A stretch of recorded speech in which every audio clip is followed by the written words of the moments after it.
O Ibovespa lateralizado há mais de 5 anos, navegando hoje na faixa dos 125 mil pontos. Investir em bolsa nos últimos 5 anos tem sido realmente um desafio para o pequeno investidor.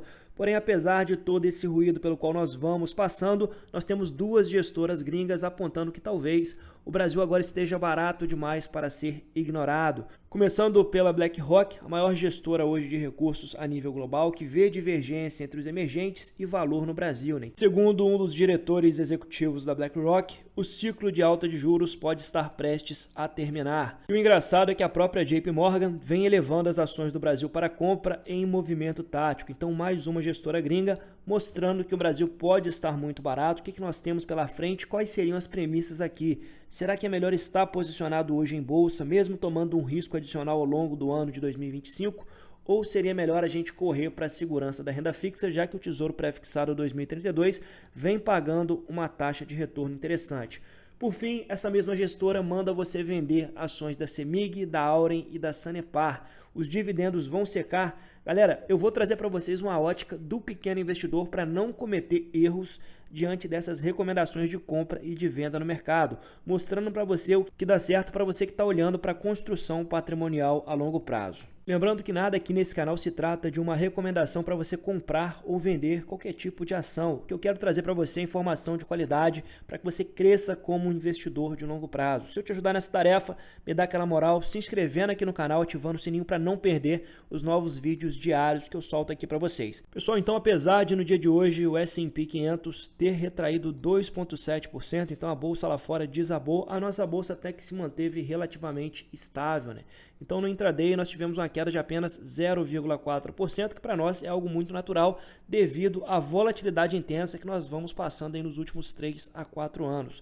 Então o investidor de Bolsa Brasil ele tem que se acostumar com essa volatilidade e até mesmo lucrar com essa oscilação, porque muitas vezes o que está oscilando aqui é a cotação de uma ou outra empresa, mas vai olhar para os resultados, nós temos sim empresas entregando crescimento de lucros nos últimos 4 anos. Você entrou entre 2021 e 2025, você realmente está passando por um momento um pouco mais desafiador, no qual nós temos uma renda fixa extremamente atrativa, remunerando muito bem os seus investidores. Entretanto, o mercado de renda variável ele continua de certa forma bastante lateralizado, com a bolsa pressionada a um preço-lucro de 9,6 vezes. Galera, muito cuidado para não cometer erros aqui, O mercado ele se comporta de maneira cíclica e historicamente os melhores momentos para a gente montar a posição em bons ativos olhando para o carrego a longo prazo, para o fluxo de renda crescente, tem sido justamente nesses momentos de maior estresse, maior volatilidade, A gente não sabe o que vai acontecer nos próximos 10 anos, mas uma coisa a gente pode ter certeza,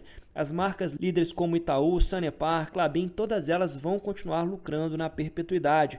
E eu ouso dizer que elas devem entregar um retorno total muito acima da taxa básica de juros para quem compra nos preços atuais devido ao valuation muito amassado. Pessoal, vejam como a dinâmica do investimento em ações é realmente muito diferente da renda fixa. Então o investidor ele permaneceu perdedor aqui por praticamente 5 anos, investindo de 2010 até o final do ano de 2015, perdendo para a renda fixa de uma forma geral. Porém, esse investidor ele passou todo esse período aqui acumulando patrimônio numa bolsa extremamente amassada. Porém, de 2016 a 2018, a bolsa saiu de 40 mil pontos para 118 mil pontos. Então, a média de valorização das ações do Ibov foi de 192%. Porém, quem estava comprado em boas empresas teve um retorno muito superior que 190%, Porque muito além da valorização das ações, nós tivemos também dividendos crescentes nessa esteira aqui. Agora, será que a nossa bolsa estaria realmente barata no patamar de precificação atual? Aqui nós temos duas gestoras dos Estados Unidos falando que existe um certo nível de divergência entre o valor e o preço associado às ações negociadas aqui. Então aqui é perguntado ao diretor da BlackRock que alguns gestores e analistas estão mais otimistas com o Brasil nesse começo de ano. Qual é a visão da BlackRock? Então aqui ele vai pontuando, Eles também ficamos mais otimistas. Nossa visão atualmente é de neutra para otimista. A queda no preço das ações criou valor para os investidores. as empresas são as mesmas, mas estão mais baratas, especialmente as small caps. Então, realmente, as small caps, devido à falta de liquidez, pessoal, elas acabam sofrendo muito mais. E se você peneirar muito bem aqui, você encontra, sim, small caps com bom potencial de valorização, sendo negociadas muito abaixo do seu valor intrínseco. E ele continua aqui, né, que além disso, o câmbio se estabilizou e a moeda continua barata, o que é um atrativo para o estrangeiro investir aqui. E é claro que há preocupação com o Brasil. A principal delas é a situação fiscal, e isso está refletido no preço dos ativos.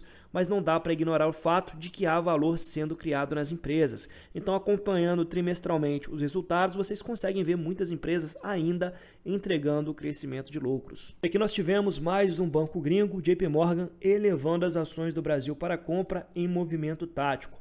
Então, o JP Morgan destaca que o movimento é muito mais tático do que estrutural, já que os problemas domésticos que nos levaram a rebaixar o Brasil, um fiscal ruim, continuam muito vivos. O JP Morgan ainda destaca que o Brasil pode estar perto do que se imaginava de concluir seu ciclo de alta dos juros, o que seria um gatilho importante para as ações, e a retomada da China, que deve levar mais recursos aos países emergentes, provavelmente beneficiando parceiros como o Brasil. Por último, mas não menos importante, as eleições de 2026 estão longe, mas trazem um elemento de atratividade, embora o risco daqui até lá esteja longe de ser insignificante.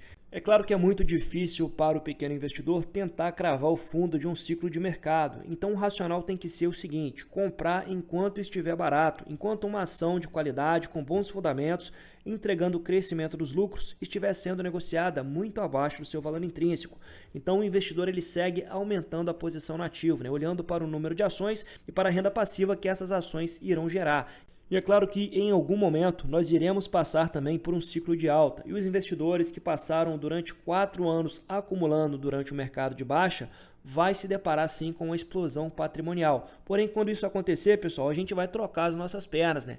Vamos parar um pouco de comprar ação, porque elas vão estar mais bem precificadas, e vamos direcionar nossa atenção para a renda fixa, não olhando para uma rentabilidade acima da média, mas olhando para recompor o caixa e também criar uma reserva robusta de oportunidade para uma nova correção de mercado. Então a gente vai sempre andando com o pé trocado, buscando extrair o máximo de eficiência dos ciclos de mercado que sempre estão acontecendo. Em contrapartida, nós temos o JP Morgan recomendando a venda de 3 ações que estão na carteira de muitos de vocês, né? Que são as ações da CEMIG, da Auren e também da Sanepar. Segundo a gestora, os dividendos vão secar, e ele elenca aqui os motivos para vocês venderem as ações. Então, para a CEMIG, eles estão estimando rendimentos em declínio após o rendimento de 2 dígitos e o forte desempenho das ações, uma alta de 52% em 2024. Então, essa é uma das ações que a gente acertou aqui no canal, né? Estamos com um bom retorno não só na valorização, mas também nos excelentes dividendos, mas no cálculo do JP Morgan, a CEMIG pode ver o seu retorno quase cair pela metade, passando de 10% em 2025 para 6,5%. Eles veem uma gestão de passivos com risco de alta para os rendimentos, mas não suficiente para justificar uma visão mais otimista. Além disso, JP Morgan diz que mudanças recentes no cenário político de Minas Gerais levam a preocupações sobre a coordenação política necessária para a privatização da CEMIG, que seria um gatilho para a ação subir. Então é claro que se esse processo de corporation conduzido pelo Zema lá em Minas Gerais ele emplacar, aqui nós poderemos ter uma forte valorização dos papéis da CEMIG. Então esse é um dos principais motivos para que você que comprou ação barato, que tem ação na carteira com viés previdenciário, não venda esse ativo. Por quê? Porque diferente das gestoras que fazem essa rotação de carteira, a gente está olhando para acumular número de ações no mercado de baixa e olhar para o fluxo de renda passiva crescente. Então vejam que quem investiu R$100 mil na CEMIG lá em 2009, veio carregando essas ações ao longo de 15 anos, conseguiu acumular aqui um patrimônio de R$1 milhão, né? Multiplicou 10 vezes o patrimônio investido, considerando que as bonificações e também os dividendos, todos eles reinvestidos, né? Um aporte único.